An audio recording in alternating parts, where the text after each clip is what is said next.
Hi everyone, we're the Pass the Time players and we want to welcome you to our new story this evening, Beauty and the Beast.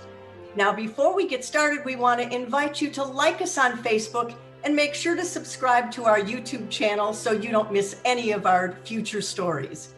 But now let's not delay any longer. Let's get to our story this evening, Beauty and the Beast. My name is Debbie and I will be your narrator. I'm Joe, and I am the merchant. My name is Michael, and I'll be the beast. My name is Madelaine, and I will be Beauty. Now sit back, get comfy, and enjoy Beauty and the Beast. Once upon a time, there was a merchant. He worked very hard to provide a comfortable home for his 3 daughters.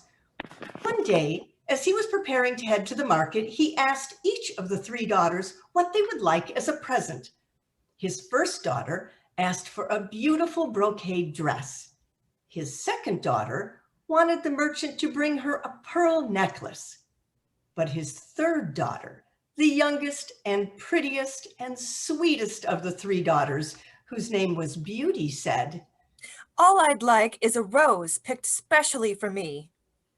So the merchant kissed them all goodbye and set off for his day of business at the market. He worked very hard that day and grew very tired. He knew it was time to begin making his way home when suddenly a storm blew up out of nowhere and his horse could hardly make any headway in the howling gale. The merchant knew that there was no hope of making it to his home this evening, so he decided to try and find an inn and spend the night, and then continue home the next day when the storm would surely be over. Cold and weary, the merchant struggled to continue in the storm. He was beginning to lose all hope of reaching an inn when suddenly he noticed a light, a bright light shining in the middle of the woods. As he drew nearer, he saw that it was a castle bathed in light. Oh, I hope I'll find shelter here for the night. When he reached the door, he saw it was open. Hello? Hello? I need help. Is anyone home? There was no answer. Summoning up as much courage as possible, he went inside, still calling out to attract attention. There seemed to be no one home. On the table in the main hall, a splendid dinner lay already served. Oh, I'm starving. Well, since there seems to be no one here, I'll sit down and eat this hearty meal. Now the meal was delicious, one of the best he had ever had. The merchant looked around the room and wondered, where were the people who lived here? Where had they gone? Perhaps they were called away unexpectedly due to the storm. Who would leave such a meal as this one and the door open if there wasn't some sort of emergency? Overcome by curiosity, the merchant ventured upstairs, where the corridor led into an array of magnificent rooms and halls. A fire crackled in the first room, and a soft bed looked very inviting.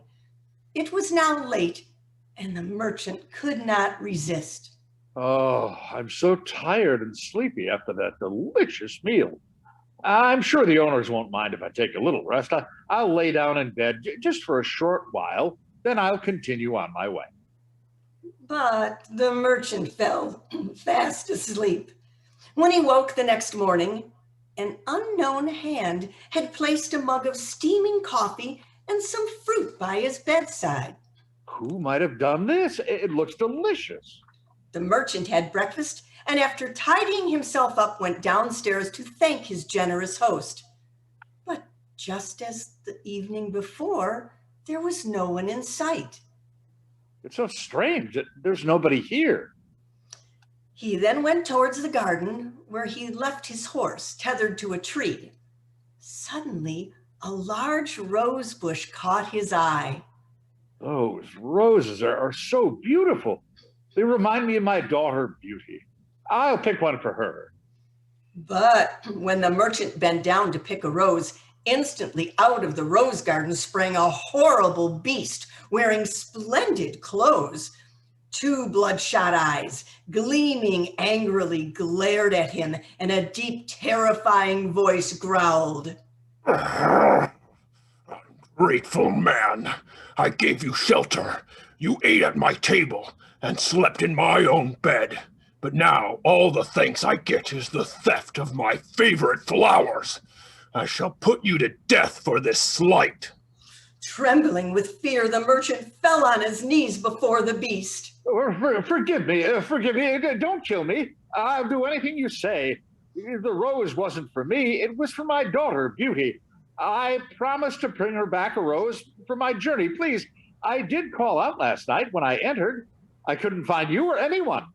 I was so tired from riding in the storm. Please forgive me.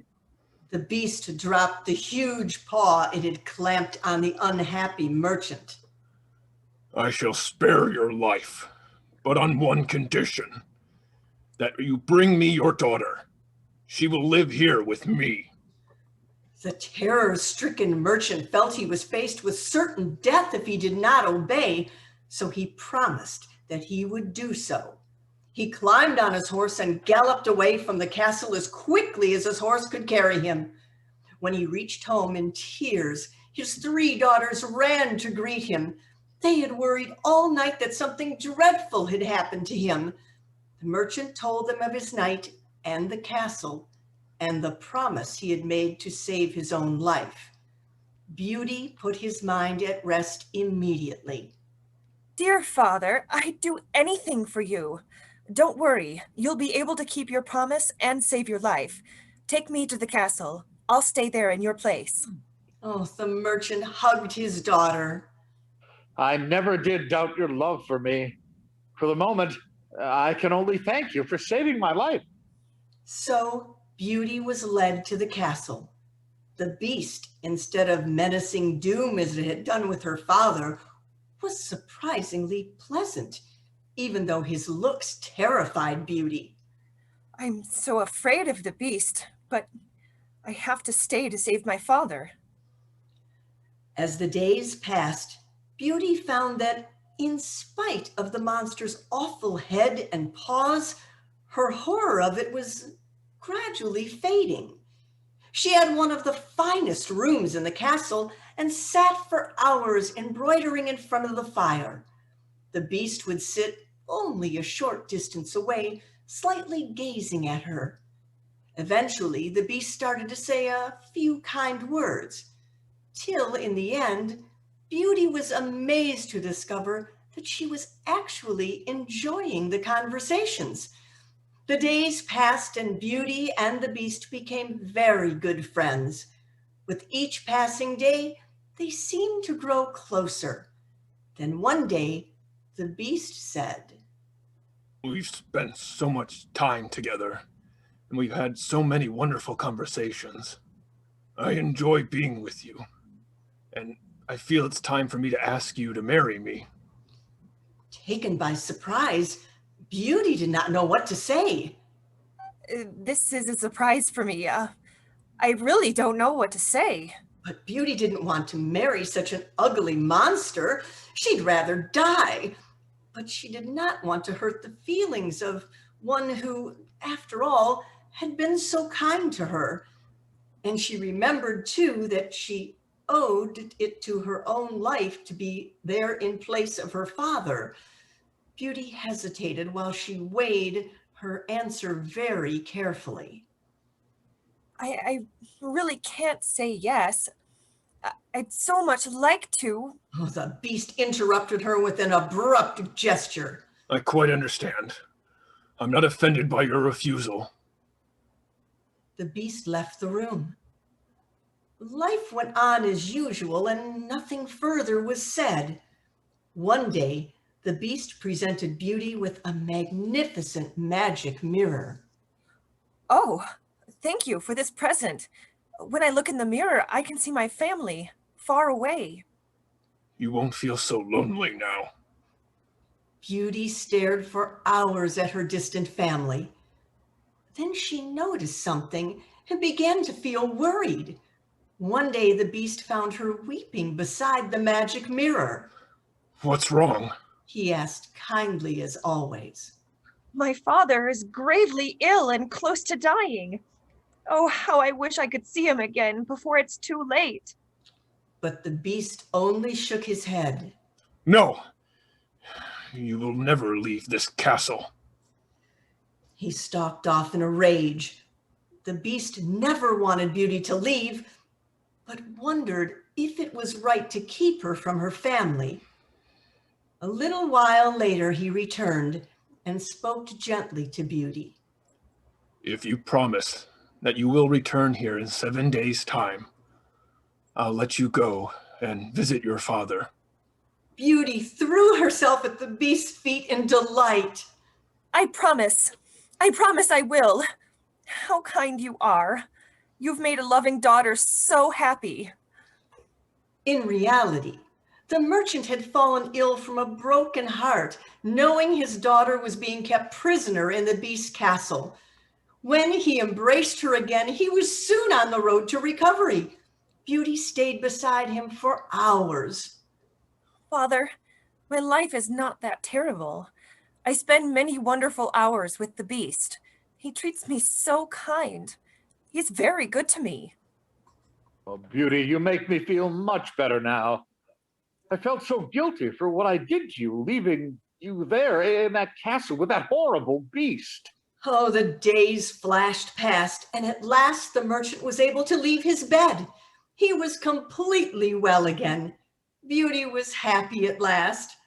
However, she had failed to notice that 7 days had gone by. Then one night she woke from a terrible nightmare. Oh, I had this terrible nightmare. I dreamt that the beast was dying and calling for me. He was twisting in agony. Come back. Come back to me. The solemn promise she had made drove her to leave her father immediately. She hurried up towards the castle, afraid that she might arrive too late. She rushed up the stairs, calling, but there was no reply. Oh, her heart ached. Beauty ran into the garden, and there crouched the beast, his eyes shut, as though he were dead. Beauty threw herself at him and hugged him tightly. Don't die! You can't die! I love you! I'll marry you! At those words, a miracle took place. The beast's ugly snout turned magically into the face of a handsome young man. He took Beauty's hands in his hands, and they were no longer paws. How I've been longing for this moment. I was suffering in silence and couldn't tell my frightful secret. An evil witch turned me into a monster, and only the love of a maiden willing to accept me as I was could transform me back into my real self. My dearest, I'll ask you again, will you marry me? Yes, I will marry you. Oh, the wedding took place shortly after, and from that day on, the young prince would have nothing but roses in his garden, for roses had brought the two of them together, Beauty and the Beast, forever. The end. We hope you enjoyed our story tonight.